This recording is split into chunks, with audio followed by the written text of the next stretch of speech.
no video no return, kaya bibidyohan natin siya bago natin i-unbox. Buksan na natin mga kabayan. Kaya nga pala ako order nito mga kabayan, dahil nakita ko sa TikTok na napakaganda ng goggles nito. Buksan na natin. Ito na siya mga kabayan, oh. Okay na mga kabayan, ito nga pala yung ating diving mask. Ang masasabi ko lang dito mga kabayan, hindi ko pa ito nagagamit, ay talaga namang napakaganda.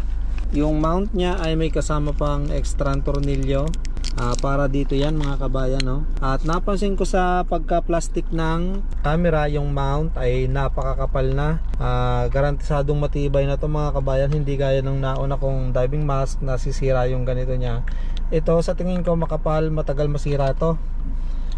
Tempered glass mga kabayan, magpapagyan, pero ang gagawin natin dyan ay papasuin natin ng lighter yung salamin para hindi siya mag-moist, hindi mag-pag kapag ginagamit natin. Yung pag-adjust niya ay dito lang pinipindot. Nagustuhan ko nga pala dito sa diving mask na ito ay itong tinuturo kong yan ay plastic, yung pinagkakabitan ng strap. Itong strap na to plastic yung pinagkakabitan niya, hindi gaya nung dati kong mask ay rubber ito, tapos rubber din to. Yung butas ng rubber kapag ka nahahatak ng nahahatak ay madaling masira, pero ito ay plastic, hindi siya masisira basta-basta, kaya siguradong magtatagal to. Suot natin mga kabayan, testingin ko kung fit talaga sa atin.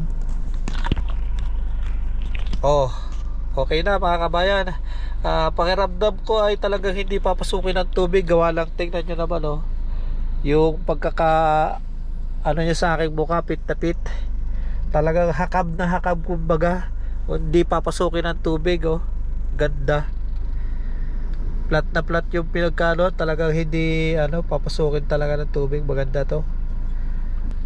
Yun mga kabayan, kung gusto niya rin ng ganitong klase ng diving mask, pwede nyo i-click yung yellow basket dyan sa TikTok. Pero kung nagustuhan nyo talaga yung video, ay pwede nyo i-follow yung ating Facebook page or sa YouTube, dahil a-upload natin to mga kabayan para mas maraming makakita o magustuhan yung ating diving mask, ay order lang kayo dyan sa ganitong klaseng diving mask sa ating TikTok shop.